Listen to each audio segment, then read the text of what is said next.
Hello my dear students. Today I am going to start the next topic, that is classification of market structure. So in the previous video we have discussed about the concept of market, and we have also discussed the definition of market structure. So today we are going to discuss the classification of market. So on the basis of few criterias, and the criteria was number of buyers and sellers, nature of the product, degree of freedom, degree of price influence, knowledge about the market conditions. So on the basis of all these criteria, the market can be classified into 5 categories. Number 1, we have perfect competition. Perfect competition market, or that is also called perfectly competitive market. Now second one, we have monopoly.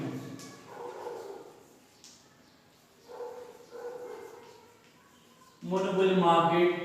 The third one, we have monopolistic. Monopolistic competition.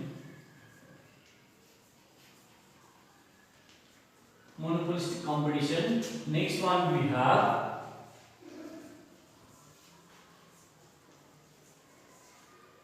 oligopoly market, and the last one we have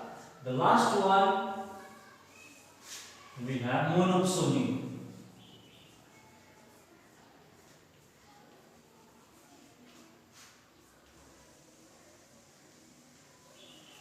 Monopoly market. So now I am going to explain the definition and the characteristic feature of this perfectly competitive market, and similarly we will move on to the other forms of market. Okay, so the definition is the perfect competition refers to that type of market in which there are large number of buyers and sellers, and the sellers are selling homogeneous product.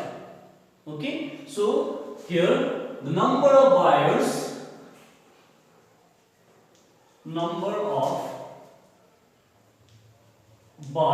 and sellers are large in number. And what type of product we are getting here? The product is homogeneous.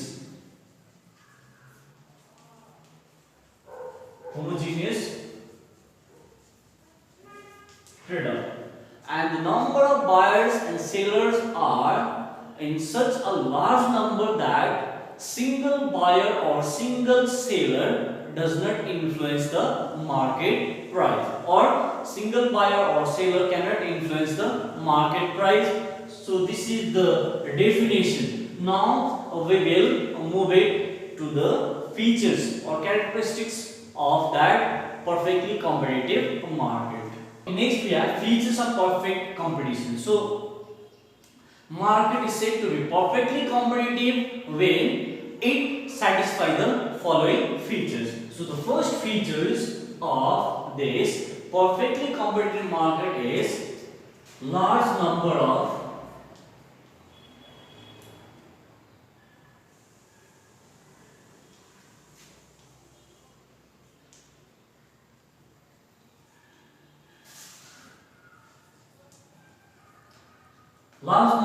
buyers and sellers. So in the case of perfectly competitive market, one of the important features is that the number of buyers and the sellers are very large in number, and because of that large number of buyers and sellers, the individual buyer or individual seller cannot influence the market price. Now we have to understand why that individual buyer or seller cannot influence the market price. So first we'll consider sellers from the seller's point of view. So the number of sellers are large in number, so that the contribution from individual seller in the total supply or the total output will be negligible or very small. Suppose say lakhs of producers are there, they are producing similar types of product, and if any one of the producer says that no, I will not supply the commodity, I will restrict the supply of a commodity to influence the market price,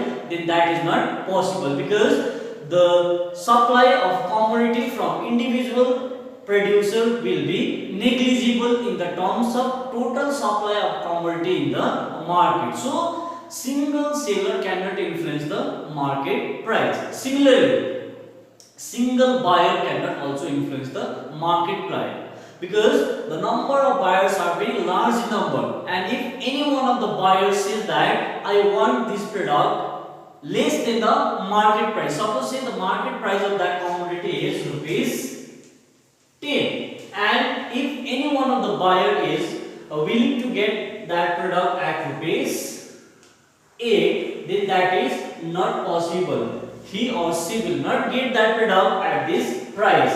So he has to pay rupees 10 in order to get that product. So that is the unique features of this perfectly competitive market. So here single buyer or single seller cannot influence the market price. And the other important thing is that in the case of this perfectly competitive market, the number of sellers are large, means the firms or the producers are large in number, and the price of the commodity will be decided by the industry, not by the individual firms.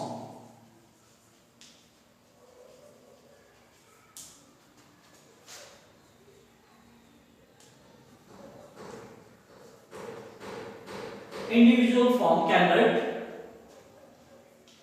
set the price for his product. So price of the product will be set by the industry. So in the case of perfectly competitive market, the firm is a price taker, not the price maker, because price will be decided by the industry. The second important features of the perfect competition is homogeneous product. So all the firms under perfectly competitive market produces what a product? Homogeneous product. So homogeneity of the product means the product which are similar or identical in all the aspects, especially in the case of this size, color, design, trademark, everything will be same. And because of that homogeneous product, what happens that the same price or the uniform price prevails in the market for that particular product. So once again, the second features of this perfectly competitive market is homogeneous product. So what a product is called homogeneous product? The product which are similar in shape, size, color, design, trademark, everything, physical as well as chemical components of the product is same or identical. So that type of product is called homogeneous product. Now the implication of these characteristics is that the uniform price prevails in the market because products are similar, identical in all the aspects, and because of that what happens, the price will be uniform, means the same price will be charged for this type of product. The third feature we have freedom of entry and exit. So perfectly competitive market is also characterized by the freedom of entry and exit. This means that any firm or any producer or seller who are willing to enter into industry, they can enter and start their business. Similarly, if any firm or the producer or seller wants to leave the industry, they can leave. So that type of freedom is given in the case of perfectly competitive market. So there is no legal restrictions or man-made restrictions in the case of this perfectly competitive market. Whenever the new producer or new seller see that the other firms are earning profit, so they can enter the business and start similar types of business. Similarly, if any one of the firms are incurring losses, so they can exit or they can leave the industry. So that is the explanation of this freedom of entry and exit. Entry means new firm can easily enter and start the business, whereas exit means the firm which are incurring losses, they can leave the industry. So in the case of this perfectly competitive market, all the firms are earning only normal profit, not supernormal or abnormal profit. So they are earning only normal profit because the number of sellers are very large. So we have already done that features. So here the number of sellers are very large in number, and because of that the profit earned by each firms will be normal profit. The next, the fourth important characteristics of perfectly competitive market is perfect mobility of resources. So here we have to understand the term these resources. Resources means any factors used in the production process. This perfect mobility of resources means the resources can be easily movable from one use to another use without any restrictions. Suppose say we have different factors of production like land, labor, capital, etc. So few things are there which can be easily shift from one use to the other use. Like suppose say labor, instead of using that labor in the agricultural field, if we are using that same labor for the industrial purpose, then that is considered as a mobility of resources. Similarly, if you have a small plot of land, instead of producing rice, you can produce vegetable in the same plot of land. So that is called mobility of resources. So that is one of the important characteristics of perfect competition, is that the resources should be easily movable from one use to other use, or we can easily shift from one use to other use. It may be land, it may be labor, it may be capital. So it should be movable from one use to another use. So that is called perfect mobility of resources. The fifth important characteristics of perfectly competitive market is perfect knowledge about the market. So here perfect knowledge about the market means whether the firms, consumers or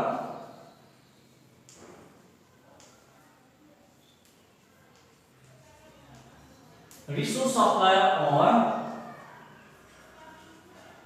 owner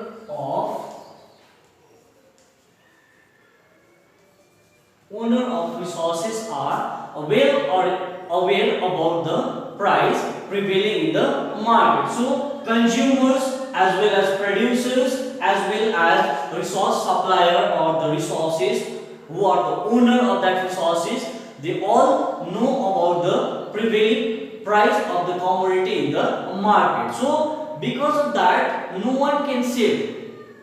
None of the producers can charge higher price for his product in the market, because consumer also know what is the exact price of that commodity in the market, what is the quality available in the market. So consumer, producers as well as the resources owner, they all know the quality and the price of the product in the market, and because of that there is no price discrimination in the market. Price discrimination means for same or the similar type of product they cannot charge the different price. Why? Because the consumers have perfect knowledge about the market condition, that what is the price of that commodity. If the price is 10 rupees, none of the seller can charge 12 rupees for that product, because consumers know exactly the price of this commodity is rupees 10. So that is the case of this perfect knowledge about the market condition. The next one we have absence of transport cost.